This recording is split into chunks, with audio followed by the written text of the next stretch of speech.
Hey guys, good afternoon. I know there was a little bit of a discussion before. I just want to make sure that we understand this is a standard press gaggle that where you're free to use the audio after this concludes if you need to. I want to acknowledge the atrocious attack that took place near the diplomatic zone in Kabul. Initial reports indicate that this attack killed more than 90 and injured more than 300 Afghan civilians, innocent bystanders, and members of the diplomatic community. We're also aware of reports that multiple United States citizens were among the injured.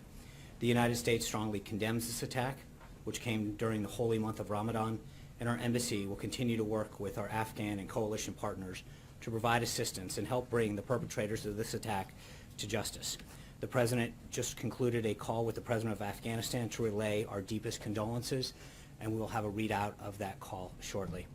Earlier today, I know you all heard from Secretary Shulkin about what he and his staff are doing to transform and modernize the Department of Veterans Affairs into a system that can most effectively deliver the care our nation's heroes deserve. Other members of the Cabinet are also making announcements today.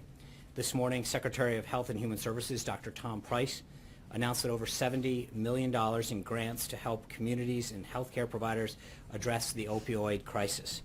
Ending the opioid epidemic is a top priority for this President and his team, and we're tackling this issue from all angles. In March, the President established his Commission on Combating Addiction and the Opioid Crisis, led by Governor Chris Christie. The funds announced by HHS today are critical to improving the access to treatment and recovery services, as well as promoting the availability and distribution of overdose reversing drugs, and they come on top of $485 million in grants announced in April of 2017. The Trump administration will continue to empower the men and women on the forefront of the fight against this crisis, which has claimed more than 33,000 lives in 2015, until it has been rooted out of the communities across the country that it has poisoned. Also this morning, Treasury's Office of Foreign Assets Control announced new designations under the Kingpin Act on 4 Colombian nationals and 5 Colombian companies associated with La Oficina, a violent criminal organization with ties to the most notorious drug cartels in the country. These new designations will further reduce the economic power of this group, which is known to be involved in narcotics trafficking, money laundering, extortion, and murder for hire, by identifying and targeting those working on its behalf. The Environmental Protection Agency is also announcing $56 million in grants to fund the cleanup of historically contaminated properties, also known as brownfields. Through these grants, the EPA is empowering communities experiencing significant economic distress to access and clean up these sites, as well as initial steps towards redeveloping vacant and underutilized properties, transforming them into productive venues that will benefit their local economy and community. Also today, Secretary Chow announced that the Federal Aviation Administration will award over $527 million in infrastructure grants to 584 airports throughout the country. These funds will support the safety, capacity, and security of our nation's airports, assisting them in various types of projects, including runways, taxiways, and airport signage, lighting, and marking. The facilities receiving grants range in size, and many are regional and municipal airports located in rural communities. Here at the White House, the President is soon to welcome the Prime Minister of Vietnam. The President looks forward to discussing ways to strengthen our bilateral relationship and deepen regional cooperation, one of America's important partners in Southeast Asia. There will be a pool spray at the top of their meeting coming up shortly. As the Prime Minister hinted at yesterday at a Chamber of Commerce event, we have some big announcements on agreements between American companies and Vietnam coming soon. These deals, once implemented, will be a very good step in building our trade relationship with Vietnam and reducing our large trade deficit. And of course, they represent new opportunities for American jobs. There will be a more formal announcement later today, but to give you a taste, some of the American companies involved in these deals include GE, Honeywell, Hilton, Caterpillar, and UPS. Finally, I'm pleased to announce that the President will welcome the President of Romania to the White House on June 9th for a working visit. And with that, I'll take your questions. Cheryl. Thanks, Sean. There have been conflicting reports this morning. Can you say whether the President has made a decision about whether to stay in or withdraw from the Paris Climate Agreement?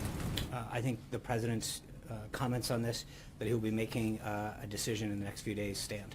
Okay, will he have a formal cabinet meeting or a formal review before he makes that decision?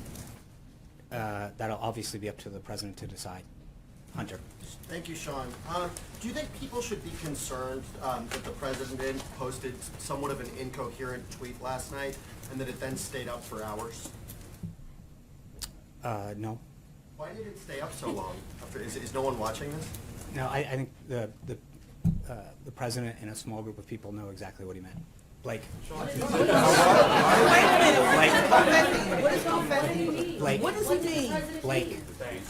What is confetti? Blake. I want to go to Paris. No, but see, you can. Blake. Itself?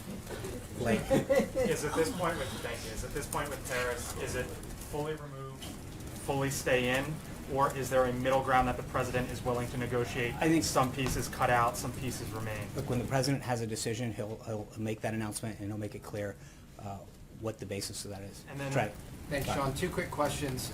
So to be clear, the president has not made a final decision on the Paris Climate Agreement?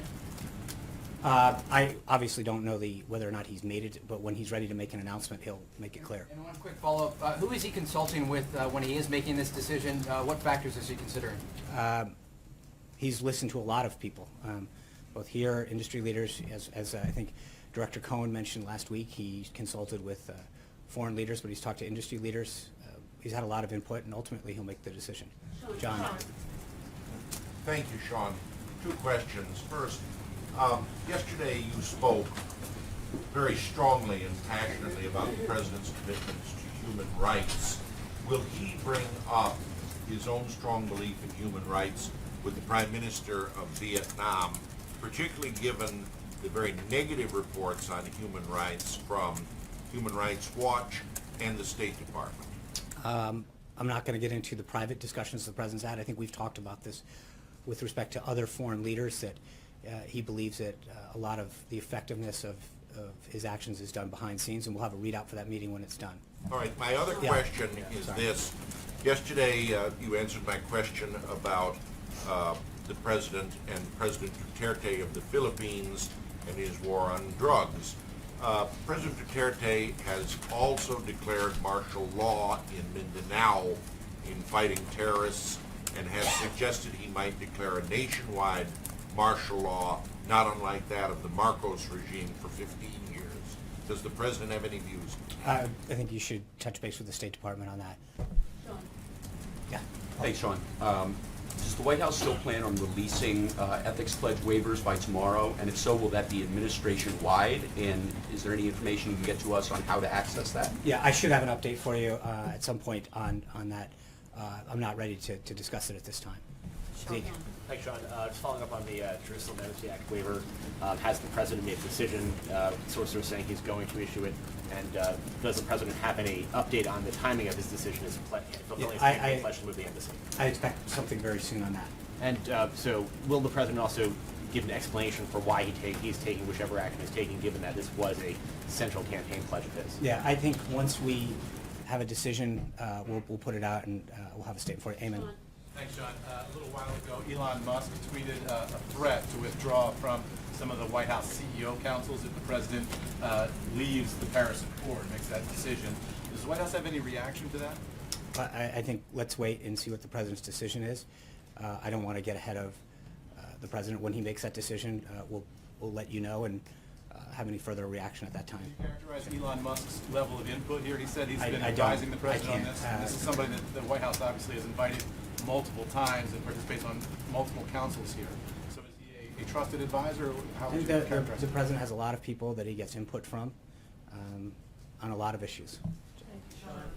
Sean, Yeah. CNN is reporting that James Comey will testify that the president pressured him to drop the Michael Flynn investigation.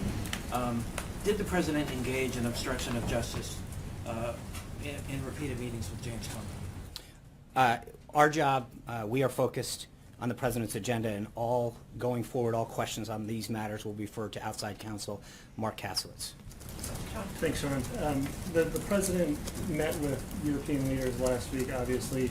Did those discussions from the German chancellor and others influence his decision-making on the Paris Climate Agreement? As I mentioned, the president has taken input from a lot of individuals to help formulate his decision-making, and when he's got that decision made, we'll make it clear. And a follow-up, please. There are several ways that the president could withdraw from the Paris Climate Agreement, the fastest of which is withdrawing from the UN Framework on Convention on Climate Change. Is that on the table? Again, I don't want to get ahead of what he may or may not do. When we have an announcement, we'll let you know. Matt. Thanks, Sean. I have a question about this Kathy Griffin incident. Obviously, her conduct has been widely condemned, and it's not a partisan thing to say joking about violence for the president is unacceptable. But on that note, I wanted to ask about Ted Nugent, who joked multiple times about assassinating President Barack Obama, who said Hillary Clinton should be hanged. He was invited to the White House for dinner by President Trump. Do you believe that was appropriate? And if Trump is offended by this incident, why was he not bothered by all of Mr. Nugent's comments? With respect to Kathy Griffin, I think the President, the First Lady, and the Secret Service have all made statements on that I'll let stand. No, but the Ted Nugent, the discrepancy there, why was it okay for Mr. Nugent to make these comments? I'm not, to be honest with you, I'd have to look back and see what those statements were and what the reaction was at the time. Suck on my machine. I understand that, but I'm not aware of what the reaction was at the time.